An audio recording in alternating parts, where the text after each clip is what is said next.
Can you make stencils using your Cricut and Procreate? Well, I'm going to answer that question today. A really good friend of mine has asked me to make some stencils for her. And, do you know, it's such a pleasure to be able to do so. She does so much for me without ever asking for anything in return. What I've done is I've drawn the pictures in Procreate, as you can see here. This is a butterfly, and there are a few others, and I'll show you them when I've cut them out.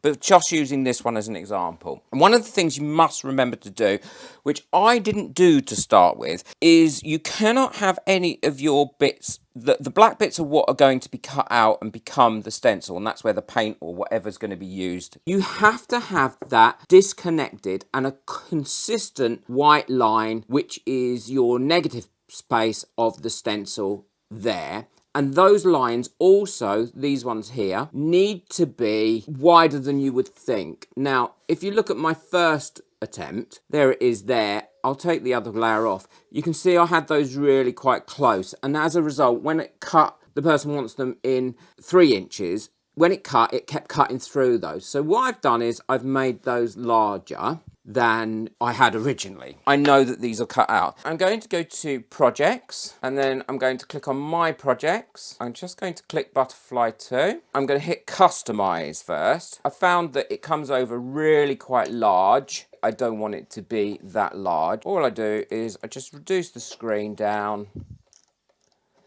and then make it smaller. So she wants one 3 inches and one 5 inches. Now I might as well cut these off at the same time. So all I'm going to do is duplicate that, bring it over here and pop it there.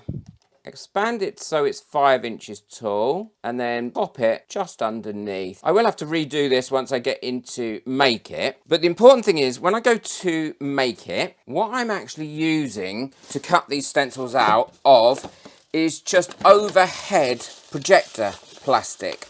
And I've tried with a few different things, one of them being vellum, and that just wouldn't cut. It just cut, even though I used the vellum setting, it just wouldn't cut properly. So I'm using overhead projector film, and that is quite a robust film. So these stencils should last quite a nice long time. I'm just popping this acetate onto the green mat because I want it to fix really well and really tightly to this. So I'm going over it with the roller to make sure it's extremely well adhered to this, because the last thing I want it to do is not cut properly. And I found the roller works so much better than this, and it doesn't damage whatever you're using either. And this is so much cheaper and better value than the one that comes from Cricut. Now I'm going to load my mat. I've got those on there. What I can tell is that this one here, the big one, is too big. The wingspan is far too big. I'm going to knock that down a little bit in size. The same for this one.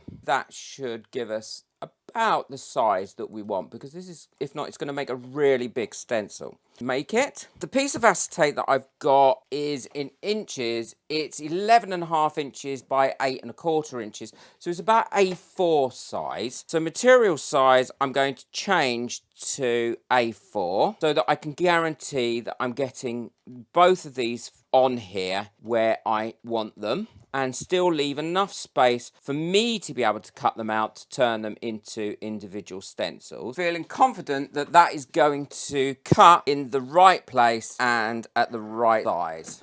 I will check once this is finished cutting whether it needs to go through a second cut without disturbing the mat or anything, so that it cuts nice and neatly. And how I check to see if this needs another go through, I don't release the mat yet because I don't want to dislodge it, and I just click up a piece of the plastic and see how easy it's coming out. And it is coming out really, really well, so it doesn't need a second pass through. And the way I'll remove this from the mat is I will take the mat and bend it like this. Don't overbend it, and then I'll release this slowly because I don't want to catch any bits and rip it or do anything to it.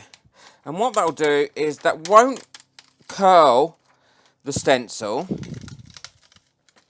and also it will leave all the bits or most of the bits behind, so that I don't have to then spend any time really weeding it.